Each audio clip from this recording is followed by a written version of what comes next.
టమాటా సోదరులకి ఈరోజు 26వ తేదీ శుక్రవారం. నిన్నటికి ఈరోజుకి 50 రూపాయలు ఎగబడింది. 380, 390 అమ్ముతాను ఈరోజు కాపు బెంగళూరు మార్కెట్. ఈరోజు కాయ కొంచెం తగ్గింది, అందుకోసం ఫ్రెండ్స్.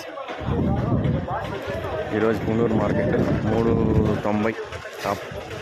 నిన్నటికి ఈరోజు 50 రూపాయలు ఎగబడింది ఫ్రెండ్స్. 90 రూపాయలు, 90 రూపాయలు, 300 రూపాయలు, 300 రూపాయలు, 300 రూపాయలు, 300 రూపాయలు, 300 రూపాయలు, 50, 60, 30 రూపాయలు, 30 రూపాయలు, 40 రూపాయలు, 50 రూపాయలు, 150, 60, 170, 170, 10 రూపాయలు, 20 రూపాయలు, 130 రూపాయలు, 30, 40, 50, 150, 60, 70, 170, 70, 70, 180, 180.